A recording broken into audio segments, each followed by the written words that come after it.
Eu quero fazer só uma reflexão com vocês hoje. E eu queria que você abrisse a sua Bíblia, mas abrisse mesmo, apesar dela vir para cá, abrisse aí, para que você deixasse marcado e refletisse depois sobre aquilo que eu quero discorrer com você aqui.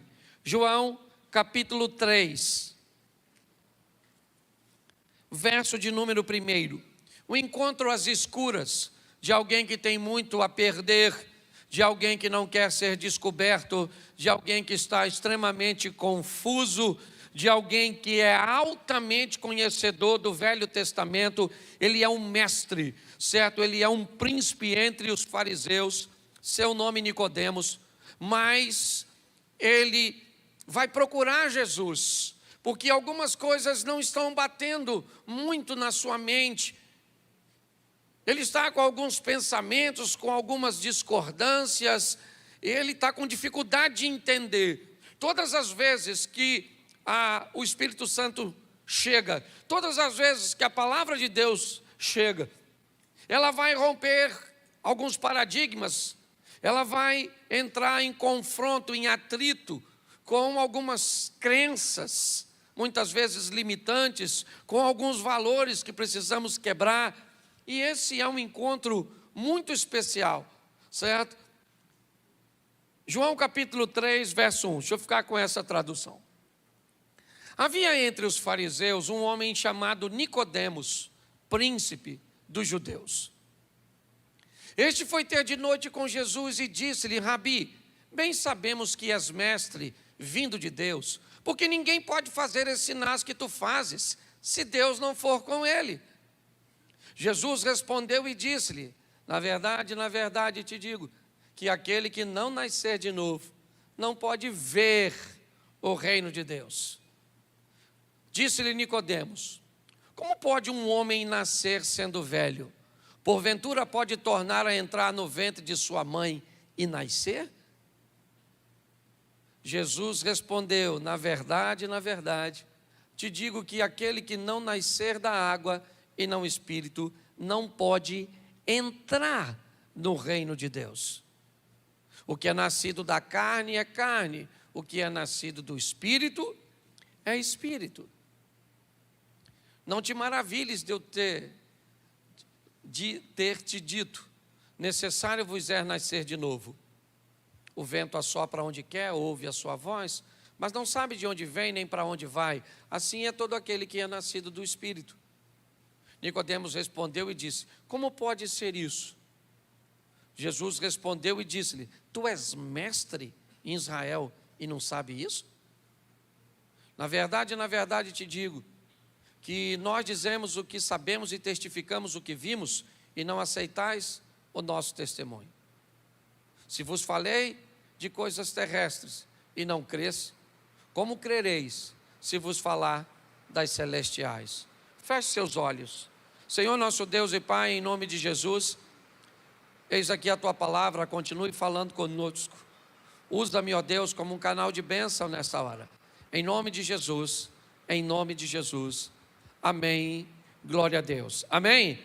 Isso.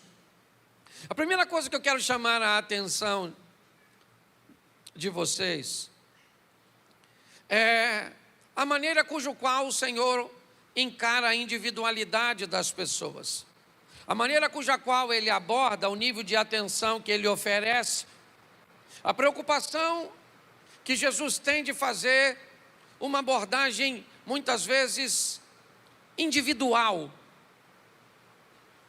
Nós temos um texto que diz que havia um homem entre os fariseus, havia uma mulher adúltera, havia uma mulher cirofenícia, havia um cego, havia um paralítico à beira do tanque. Jesus nunca teve problemas de atender a demanda de uma pessoa. Me parece que o propósito bíblico é falar da importância que o indivíduo tem para ele. Enquanto muitas vezes um pastor, um líder religioso, um cantor, estaria preocupado no número de pessoas que estariam ouvindo, uma igreja cheia, né? Lotada, num ambiente cujo qual ele pudesse expor seu talento, expor seu conhecimento. A Bíblia sempre ressalta a importância que Jesus dá a um indivíduo. Nós vemos ele atravessar o mar, uma tempestade, a incredulidade dos discípulos, a incompreensão do povo do lado leste do mar da Galileia, no território de Gadara, para libertar apenas um homem. Nós vemos ele entrar em confronto em João capítulo 8, no embate quanto os escribas e fariseus lhe questionam a respeito da salvação daquela mulher que está prestes a morrer apedrejada, e Jesus enfrenta a lei de Moisés para defender uma única mulher e mandar ela de volta para casa. Nós olhamos quando ele tem um encontro com uma mulher samaritana no poço de Jacó, e uma única mulher é abordada por ele, que pretende ficar sozinho quando conversa com ela. Você olha 12 de seus discípulos, evangelistas, altamente preparados, quase há 3 anos, voltar de Samaria, de mãos vazias, e você vê uma única mulher que ele foi lá conversar, voltar até ele, trazendo homens da cidade para ouvi-lo. A primeira coisa que eu preciso que você entenda é que você é importante para Deus.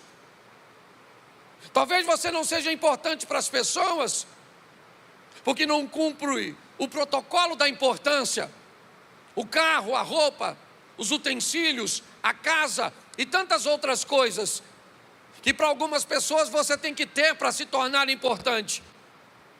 Para Deus, a única coisa que torna você importante é existir. A partir do momento que você existe, automaticamente você já é importante para Ele, a ponto de fazer com que seu filho morresse na cruz do Calvário por você e por mim.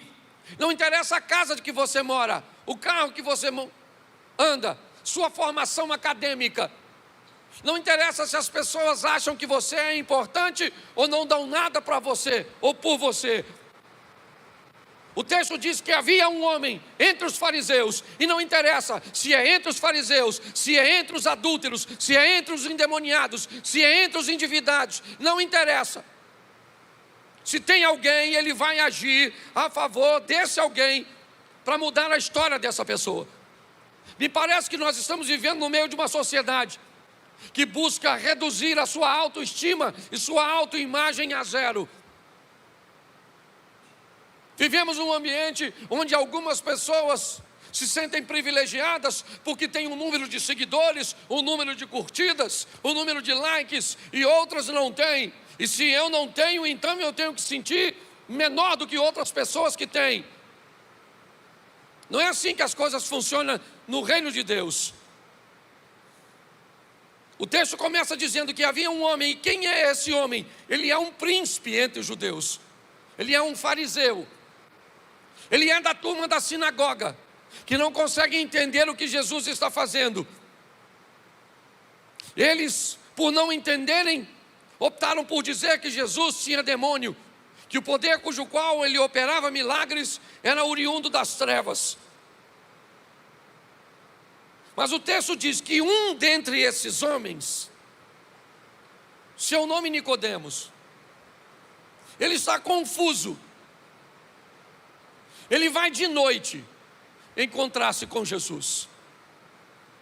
Provavelmente ele não quer que ninguém saiba que ele está ali. Ele sofrerá repressão se descobrirem que ele foi procurar Jesus. Ele pode perder seu prestígio, sua imagem pode ser maculada. O que vão dizer dele se agora ele aparece numa foto no seu perfil do Instagram, ao lado de Jesus? Pare e pense. Nicodemos é alguém que espera escurecer, não apenas uma escuridão do dia, mas há uma escuridão na vida desse camarada. Ele me parece estar num ambiente tenebroso. Ele me parece estar num conflito muito grande entre o que ele sabe do Velho Testamento e entre a força e os milagres que Jesus está trazendo consigo. Ele não é o único, pelo menos no discurso que vai fazer. Me parece que tem mais alguém que nós conseguimos até conjecturar mais à frente. Mas o texto diz que de noite ele procura Jesus e disse-lhe: Rabi, bem sabemos que és mestre vindo de Deus, porque ninguém pode fazer esses sinais que tu fazes se Deus for com ele. Presta atenção. Quando ele está diante de Jesus, ele está sozinho. O único evangelho que narra isso é João. Mas Nicodemos diz: sabemos que és mestre. Sabemos quem, se ele está sozinho? Por que é que ele usa o verbo no plural, se ele está sozinho diante de Jesus? Sabemos que és mestre vindo de Deus, porque ninguém pode fazer esses sinais que tu fazes, se Deus não for com ele. Nicodemos é alguém que, apesar de ser altamente conhecedor, ele não é mais um menino, ele é alguém maduro, que procura saber e investigar, que procura olhar mais de perto, interrogar, avaliar, para tomar suas conclusões. Ele sabe muita coisa sobre o Velho Testamento, e dentre as coisas que ele sabe do Velho Testamento, é que o Messias era prometido, e que ele viria de um ambiente simples, que ele seria um libertador. E agora o que ele está vendo para ele parece o Messias, parece o libertador, e ele quer olhar Jesus mais de perto.